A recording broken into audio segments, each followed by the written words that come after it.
అదే RTV app వార్తల్ని క్షణాల్లో చదివే అవకాశం ఉంటుంది. ఒక న్యూస్ పేపర్, ఒక టెలివిజన్ ఛానల్ మీ చేతుల్లో ఎప్పుడు ఉంటాయి. ఆయనకు నల్గొండలో ఇల్లే లేదంట. అట్లా పేదరికంలో ఉన్న మనిషిని మీరు ఎట్లా ఆరోపణలు చేస్తారు? నేను ఏమంటున్నా, నేను ఉన్నది చెప్పను, లేదు చెప్పను భయ్.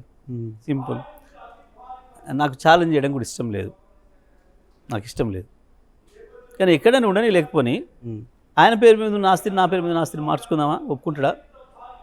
వీళ్ళిద్దరు మీరు నిజంగా ముఖ్యమంత్రి గారు సెక్రటరీ గారు ఒప్పుకుంటారా? సీరియస్గా అంటున్నారా మీరు? రాసి కూడా రాసిస్తాను నీకు. ఇప్పుడు వికంచెల్ చక్కగా పోయి అడుగు, ఒకవేళ ఎక్స్చేంజ్కి ఒప్పుకుంటారా అడుగు. మీరు రెడీగా ఉన్నారు ఎక్స్చేంజ్? నేను రెడీగా ఉంటేనే కదా ఛాలెంజ్ చేసేది. నేను రెడీగా ఉంటేనే కదా ఛాలెంజ్ చేసేది. ఓకే, నా పేరు అయినా ఏం లేదు, నా ఫ్యామిలీ మెంబర్స్ పేరు కూడా అంటున్నాను నేను. ఇంకా నేను వాళ్ళని కూడా ఒప్పిస్తాను, మా ఫ్యామిలీ మెంబర్స్ను కూడా. ఆయన కూడా ఒప్పిమని వాళ్ళ ఫ్యామిలీ మెంబర్స్ను. ఓకే, ముఖ్యమంత్రి ఒప్పిస్తాడా, మా జిల్లా మంత్రి ఒప్పిస్తాడా? ఒప్పిమని వాళ్ళ ఫ్యామిలీ మెంబర్స్ పేరు ఏం లేదు, మా ఫ్యామిలీ మెంబర్స్ పేరు కూడా ఇస్తా. ఓకే, ఇప్పుడు ఉన్నాయి. ఇంకోటి మీరు లేదు గతంలో ఉన్నదానికి పోదామంటే, పాత దానికి కూడా పోదామంటే దానికనుక నిలబడదాం. వాళ్ళ ఫాదర్స్ జనరేషన్ దాన్ని ఒప్పుకుందాం, ఇంకా ముందు జనరేషన్ దాన్ని ఒప్పుకుందాం, 3-4 తరాల ముందైనా పోదాం. Okay, okay, ready. ఏ తరంలో ఆస్తుల మార్పిడికి మీరు రెడీ? నేను రెడీ. వాస్తవానికి ఆ పాత ఒప్పుకుంటే నాకే నష్టం, కొత్తది ఒప్పుకుంటే నాకు లాభం. కానీ ఏం పిచ్చి మాటలు, పనికి మాలే మాటలు నాకు ఇష్టం ఉండదు. మౌలి గారికి ఇట్లాంటి చెత్తవి పాలసీల మీద మాట్లాడండి, ప్రజలకు ఇచ్చిన హామీల మీద మాట్లాడండి. మేము ఒకవేళ ప్రజలకి ఇచ్చిన హామీలు నెరవేర్చకపోతే దాని మీద మాట్లాడండి. ఈ మాట్లాడుకుంటాం కానీ ఈ పనికి మాలిన మాట్లాడిందండి. 100 ఉండే, 1000 ఉండే, సిగ్గు లేకుండా, అసలు శాసనసభలో ఏం మాట్లాడాలో మాట్లాడకూడదు తెలియకుండా, నిబంధనలకు వ్యతిరేకంగా చెత్త వాగుడు, చెత్త మాటలు. కోమటిరెడ్డి రాజగోపాల్ రెడ్డి ఈ మధ్య ఎందుకు బీఆర్ఎస్ వాయిస్ వినిపిస్తున్నాడు? ప్రభుత్వం ఫెయిల్ అయింది, మహిళలకు 2500 కోట్ల రూపాయలు ఇవ్వలేదు, అట్లాగే రైతు భరోసా అమలు చేయట్లేదు, రుణమాఫీ కాలేదంటున్నాడు. ఏం జరిగింది? రాజగోపాల్ రెడ్డి ఎందుకు బీఆర్ఎస్ వాయిస్ లాగా మాట్లాడుతున్నాడు? బీఆర్ఎస్ వాయిస్ ఏం కాదు. రాజగోపాల్ రెడ్డికి, వెంకటరెడ్డికి మొదటి నుంచి అలవాటే ఇట్లాంటి మాట్లాడి బ్లాక్మెయిల్ చేసేసి మళ్ళీ ఎంబటే ఏదో వాళ్ళ కోరికలు నెరవేర్చగానే మళ్ళీ డబ్బా కొట్టడం అలవాటే వీళ్ళకి. వీళ్ళ మాటలు ఎవరు నమ్మరు, అన్నైనా తమ్ముడైనా. మీరు చూసిండ్రు, ఇదే వెంకటరెడ్డి కదా, 25 కోట్లు పెట్టి కొనుక్కొచ్చుకుంటూ పీసీసీ, తెలుగుదేశం పీసీసీ, ఆయన తెలుగు కాంగ్రెస్ అయిపోయింది, మేము ఆయన నాయకత్వంలో పనిచేయను అని చెప్పి ఆయన, నువ్వు ఎప్పటికైనా హోంగార్డువే, నువ్వు ఎస్పీ కాలేవని ఈయన మాట్లాడిన వాళ్ళు ఇప్పుడు ఏం మాట్లాడుతుండ్రు? ఏమన్నాడు మొన్న? అంత గలీజ్గా ప్రజలు అసహించుకుంటున్నారు. చూసిన వాళ్ళు, మీడియా మిత్రులు కావచ్చు, వాళ్ళందరి సమక్షంలో జరిగింది ఆడ మొన్ననైతే. ఆయన మేము గెస్ట్ హౌస్ కూరకి అని చెప్పేసి అని కట్టిన బిల్డింగ్ను ఇప్పుడు నా క్యాంప్ ఆఫీస్ అని చెప్పేసి అని ప్రారంభం చేసుకొని దాంట్లో ఏదో చిన్న పూజ చేసి అయిపోయింది. ఈయన అప్పటికే 2-3 సార్లు ట్రై చేసినట్టు ముఖ్యమంత్రికి. ఆయన ఏదో మీటింగ్లో కలవలేదు.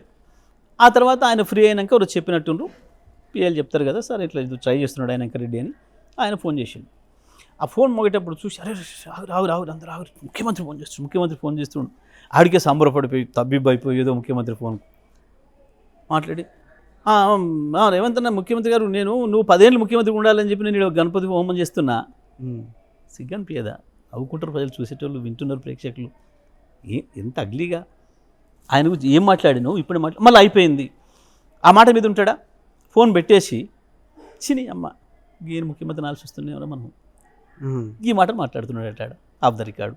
కాదు, అంత నేనేమంటున్నా, ఇట్లా అభిప్రాయ మార్చుకోవడంలో తప్పే అనిపిస్తుంది. ఇదే మార్చుకుంటే తప్పు లేదు. మళ్ళీ ఫోన్ పెట్టేయగానే గదే మాటలు. ఆఫ్ ద రికార్డ్ ఏంది? మీడియా ముందట ఒకటి, ఆఫ్ ద రికార్డ్ ఒకటి. దాన్ని రికార్డ్ చేసిండు ఈయన ఫోన్ రికార్డ్ చేసేసి వినిపించిండు, అందుకే ఫోన్లు బంద్ పెట్టిండు అనేది కూడా ఈ మధ్యన వార్తలు విన్నాం మనం. ఈ ఐక్యత ఏం ఐక్యత? ఈ దొంగల మధ్యన ఐక్యతలాగా, దొంగల ఊళ్ళు పంచుకున్న ఐక్యతలాగా. ఇక ఈయన కూడా రాజగోపాల్ ఇంత మాట్లాడుతున్నాడా? మళ్ళీ 4 రోజులలో లోపల వీళ్ళు సెట్ చేసుకున్నాక అద్భుతమైన ముఖ్యమంత్రి ఈయన మాట్లాడతారు, మీరు వింటారు. ఇక గిది వాస్తవానికి ఇదంతా ఒక జోకర్ల పాత్రలాగా ఉంటుంది తప్ప వీళ్ళది ఎవరు నమ్మే పరిస్థితి లేదు. అంటే మీకు గుర్తుండే ఉంటుంది, ఈయన 2018లో తర్వాత పీసీసీ ప్రెసిడెంట్ అయిన తర్వాత రేవంత్ రెడ్డి ఈయనను విమర్శించి బీజేపీలోకి పోయిన తర్వాత, అవును అదే చెప్తున్నాను, ఇప్పుడు కూడా మళ్ళీ విమర్శిస్తున్నాడు. ఇప్పుడు రాజగోపాల్ రెడ్డికి అంటే ఆల్రెడీ బీజేపీ ఒకసారి వెళ్ళి వచ్చేసాడు. ఇప్పుడు రేవంత్ రెడ్డి తోటి పడతలేదు కాబట్టి బీఆర్ఎస్లోకి వస్తాడు అనే ఒక వాదన ఉంది, ఒక చర్చ ఉంది. అట్లా వచ్చే అవకాశం వస్తే మీరు స్వాగతిస్తారా? ఇదంతా ఉత్తమ ముచ్చట, ఎవరు నమ్మరు వాళ్ళను. మీ మీడియానే కొంత అంతో ఇంతో వాళ్ళకి ఇంకా స్పేస్ ఇస్తుంది తప్ప ప్రజలు ఎవ్వరు వీళ్ళ మాటలు నమ్మరు, పట్టించుకొని. మీరు మునుగోడు నియోజకవర్గానికి పోయి అడగండి ఎవరైనా నమ్ముతారేమని. ఎవరు నమ్మరు వీళ్ళ మాటని, సీరియస్ తీసుకోవడం లేదు. ఎందుకంటే ఒక పూట పొగిడి ఒక పూట తెగిడి మీడియం ముందట మైకులు ఎదురుగున్నప్పుడు ఒక మాట మాట్లాడి ఆ మైకులు బంద్ కాగానే ఇంకొక మాట మాట్లాడి అర్థం కాదా ప్రజలకి? అర్థం అయిపోతూనే ఉంది కదా, జోకర్లు అవుతారు కదా వీళ్ళు. ఈ సినిమాల్లో అక్కడక్కడ డ్రామాలలో నాటకాలలో మధ్యలో వచ్చే పాత్రలు ఉంటాయి కదా, జోకర్ పాత్రలు, బఫన్ పాత్రలు అంటారు. గా పాత్రలు అయిపోయినాయి ఇప్పుడు వీళ్ళవి వాస్తవానికి. గా స్థితికి పోయినరు ఇద్దరు అన్నములు. కాబట్టి మీరు మళ్ళీ ఏదో తీసుకొని సీరియస్గా ఏదో జరుగుద్ది, ఇక కాంగ్రెస్లో ఏదో జరిగిపోతుంది, ముస్లిం ఏదో జరుగుతుంది, లేకపోతే ఆయన ఏదో బీఆర్ఎస్కి వస్తాడు, ఇట్లాంటివన్నీ వేస్ట్ చర్చలు. అంటే ఓపెన్గా పబ్లిక్గా చెప్తున్నారు, నాకు మంత్రి పదవి మీద కాంక్ష లేదు, నాకు నేను మంత్రి కావాలనుకుంటే నాకు కేసీఆరే ఇచ్చేవాళ్ళని. నిజంగా అట్లాంటి ఏదైనా ప్రపోజల్ వచ్చిందా? మౌలి గారికి ఇవే పరుగు తీసే మాటలు అంటున్నా. ఎందుకంటే నువ్వు అడిగేదే మంత్రి పదవి గురించి. నేను ఇక్కడనే అంటున్నా, నేను రిపోర్టర్ మిత్రులను కూడా అంటున్నది ఎందుకన్నా అంటే, నేను ప్రశ్న అడుగుతలేరు అనమాట. నువ్వు ఇంత ఏడ్చేది మంత్రి పదవి కొరికే. నేను నాకు మంత్రి పదవి ఇస్తానన్నారు ఇయ్యలేదు, నాకు మంత్రి పదవి ఇస్తానన్నారు ఇయ్యలేదు అని కదా నీ ఏడుపు. ఈ మధ్యన ఇంకొక కొత్త ఏడిపోయింది, డబ్బులు, కాంట్రాక్టులు. ఈ మధ్యన కాలంలో ఈ గవర్నమెంట్ చేసిన కాంట్రాక్టులలో ఆ కొడంగల్ లిఫ్ట్ ఇరిగేషన్ చేస్తేనేమో మెగా కృష్ణాడికి కొంత, సుధాకర్ పొంగులేటి శ్రీనివాసుడికి కొంత ఇచ్చినట్టున్నారు. నేను ఇక్కడేదో రోడ్డు ఇస్తేనేమో ఆ సీఎం రమేష్ అనేట ఆయనకి ఇచ్చినట్టున్నారు. ముఖ్యమంత్రి తనకు అనుకూలమైన పద్ధతులు ఇచ్చుకుంటున్నాడు. నాకు పైసలు ఇస్తలేరు, పదవి ఇస్తలేరునే కదా ఏడుపు. మళ్ళీ కాసేపు నాకు ఏ పదవి వద్దు, నేను మంత్రి కావాలనుకుంటే ఇవ్వాలి 5 ఏందండి పనికి మళ్ళీ చేస్తా మాటలు. మీడియా కూడా కనీసం మినిమం విమర్శనాత్మకంగా ఈయనలో ఈ కాంట్రవర్సీ ఉంది, కాంట్రడిక్షన్ ఉంది, పదవి వద్దంటున్నాడు, పదవి కొరకే కొట్లాడుతున్నాడు అనే మాట కూడా ఏడొస్తలేదు. కానీ నాకు పదవి కాదు, నా మునుగోడు నియోజకవర్గ అభివృద్ధి కావాలని కూడా చెప్తున్నాడు ఆయన. ఏం అభివృద్ధి? ఒక ఉత్తరమైన రాసిండా, పలానా కావాలి నాకు అని రాసిండా? నేను అక్కడ కూడా నేను అభ్యంతరం వ్యక్తం చేస్తున్నా. ఈ పలానా కావాలని రాసి అది ఇవ్వకపోతే నువ్వు అనాలి. ఏం కావాలని అడిగండి మీరు చెప్పండి. మాకు రోడ్లు లేవు, మాకు కెనాల్ ఏ రోడ్డు అని ఇచ్చినవా? లేదని చెప్పేసి గాలి మాటలు కాదు చెప్తున్నాడు. గాలి మాటలు కాదు కదా. ఈ నుంచి వెళ్ళి నాకు రోడ్డు కావాలని ఒక కాగితం ఇచ్చినావు. ఇప్పుడు ఆర్ఎండ్బి మినిస్టర్కి, ముఖ్యమంత్రికి ఇచ్చినావా? మాకు పలానా ఏందో కావాలని ముఖ్యమంత్రికి కానీ, ఆర్ఎండ్బి మినిస్టర్ కానీ, లేకపోతే ఇరిగేషన్ మంత్రి కానీ, ఇంకోటి కానీ ఎవరికైనా ఇచ్చినావా? అంటే ఏదన్నా ఒక మంత్రికి, ఒక ముఖ్యమంత్రికి ఆయన రాసిన ఏదన్నా లేఖలో మాకు ఇవి కావాలి అని చెప్పి ఒకటి చూపిస్తారా? ఉందా? అందుకేనంటే నేను ఈ గాలి మాటల్ని మీరు ఎక్కువ ఇచ్చి, వాళ్ళకి ఎక్కువ ప్రచారం ఇచ్చి, కనీసం మినిమం విమర్శ చేసే ధైర్యం లేకపోతే పోయింది. ఉన్నది ఉన్నట్టుగా నన్ను మాట్లాడేదని కూడా లేదు. ఎమ్మెల్యేలుగా గెలుస్తున్నారు, ప్రజలు గెలిపిస్తున్నారు, మీరు వాళ్ళని ఎందుకు అంత ప్రజలకు దూరంగా లేదా వాళ్ళకి విలువ లేనట్టుగా మాట్లాడుతున్నారు? ఈ మధ్యన అయినరు జోకర్లు, ఈ మధ్య జోకర్లు అయిందనే చెప్తున్నాను నేను. ఈ పర్టికులర్ ఈ కాంగ్రెస్ గవర్నమెంట్ వచ్చిన తర్వాత మరీ ప్రజల ముందు తేలిపోయినారు. ఎందుకంటే మాట్లాడేదానికి చేసేదానికి పొంతన ఉండటం లేదు. ఇప్పుడు నేను చెప్పిన ప్రతి అక్షరంలో ఏది తప్పో చెప్పండి, మీరే చెప్పండి. నా మీద విమర్శ చేయండి మీరు కాసేపు రాజగోపాల్ అనుకొని. నేను చెప్పిన దాంట్లో ఏముందో ఒక అక్షరం పొరపాటు చెప్పండి. నేను రాజగోపాల్ అనుకోను, జర్నలిస్ట్గానే అనుకుంటాను. మాట చెప్తున్నా, ఆ స్వేచ్ఛ ఇస్తారు మీరు అట్లా అనుకోలేదు.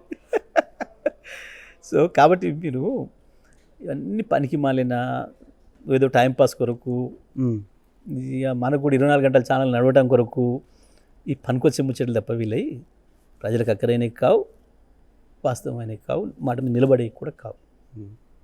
రాసి పెట్టుకోండి మీరు. ఇదే రాజగోపాల్ మళ్ళీ ఈ ముఖ్యమంత్రిని పొగడకపోతే నన్ను అడగండి. ఎట్లా పొగడతాను అనుకుంటున్నాను? తొందరలోనే సెట్ చేస్తారు తొందరలోనే. సింపుల్ అండి. జనరల్గా పిల్లలు ఏడుస్తారు. దేనికి ఏడుస్తారు చెప్పండి? ఏదైనా ఒక కోరిక కోరి తల్లిదండ్రుల్ని నెరవేర్చకపోతే ఏడుస్తారు. To draw the attention. అట్లా వీళ్ళు కూడా బాపతులు కొంచెం ఎక్కువ మాట్లాడి నోరు పెంచుకొని కొంచెం చేసి అట్లా భయపెట్టించి బ్లాక్మెయిల్ చేసి, దానికి ఇప్పుడు మనం బ్లాక్మెయిల్ అంటాం, పిల్లలదేమో అదంటాం, వీళ్ళని బ్లాక్మెయిల్ అంటాం, చేసుకొని పని తీసుకుంటారు. అంతే తప్ప వీళ్ళు అంతమించి ఏమీ చేయరు. ఓకే, జగదీష్ రెడ్డి గారు, మీరు 10 సంవత్సరాలు, దాదాపు 10 సంవత్సరాలు మంత్రిగా ఉన్నారు.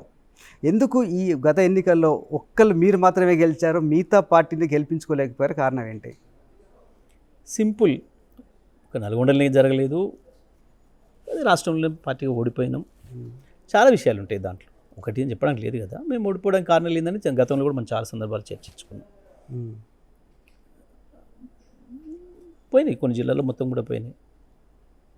దానికి అనేక కారణాలు, ఇది అదని చెప్పడానికి ఏం లేదు. కానీ మీ మీద ఒక ఆరోపణ, మీరు ఏ నాయకుడిని ఎదగనివ్వరు జిల్లాలో, ఇంకే నాయకుడిని కూడా పైకి రానివ్వరు అనేది నిజమా కాదా? అయితే మీరు రివర్స్లో అడిగిన ఈ క్వశ్చన్, నేను ఎగ్జాంపుల్ చెప్తాను. మీరు రివర్స్లో అడిగిన ఈ క్వశ్చన్, రివర్స్లో అడిగాను. నేను మీకు చెప్తాను. అసలు ఈ రాష్ట్రంలో కావచ్చు, నల్గొండ జిల్లాలో కావచ్చు, నాయకులను అంటూ పెంచింది నేను, ఎమ్మెల్యేలను చేసింది నేను, ఎంపీలను చేసింది నేను అనేది మీరు మా జిల్లాలో ఏ కార్యకర్తలను ఎవరిని అడిగినా చెప్తారు. ఎవరిని అడిగినా అనేక మంది వాళ్ళే చెప్తారు. సింపుల్ గుర్తుపెట్టుకొని మీరు రివర్స్లో ఉన్నారు, రివర్స్లో మాట్లాడతారు. కాదు, వేముల వీరేశం కానీ మంతుల సామ్యాలు కానీ వాళ్ళకు టికెట్లు రాకుండా చేసి మీరు వాళ్ళ కాంగ్రెస్లోకి వెళ్ళడం ద్వారా పార్టీ నష్టపోలేదా? వాళ్ళ కాంగ్రెస్లో గెలిచారు కదా ఎమ్మెల్యేలుగా. మేము చాలా ఆశ్చర్యకరమైన ప్రశ్న, విచిత్రంగా రివర్స్లో మాట్లాడుతున్నారు. అదే చెప్పిన ఆల్రెడీ అక్కడ ఇద్దరు సిట్టింగ్ ఎమ్మెల్యేలు ఉన్నారు. ఇద్దరు. వేముల వీరేశం సిట్టింగ్ ఎమ్మెల్యే ఉన్నాడు కదా ఆడ. అంటే ఆయన గెలిచే క్యాండిడేట్ని కాంగ్రెస్లో టికెట్లు అడిగితే మీరు టీఆర్ఎస్ టికెట్ ఇవ్వలేదని అడుగుతున్నారా? చాలా ఆశ్చర్యంగా ఉంది. అంటే మీరు టికెట్ ఇవ్వరు, రాకుండా చేస్తారనే ఉద్దేశంతో వాళ్ళు రాకుండా నేను చేయడం ఏంది? ఆడ పార్టీ కోసం ఎమ్మెల్యే ఉండగా ఆయన తీసేసి ఈయనకి ఇస్తే అప్పుడేమంటారు?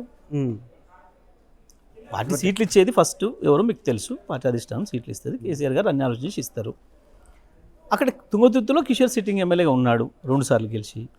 ఇక్కడ కాంగ్రెస్ నుంచి గెలిచి టీఆర్ఎస్కి వచ్చిండు, ఈయనకు మాట ఇచ్చి తీసుకుంది పార్టీ. ఇక ఇక్కడ వేరే స్కూప్ ఎక్కడిది? ఓకే. తెలుగులో ఫాస్టెస్ట్ న్యూస్ యాప్ ఇప్పుడు కొత్త అవతారంలో 5 సెకండ్లోనే పూర్తి వార్తా సమాచారం మీ చేతిలో.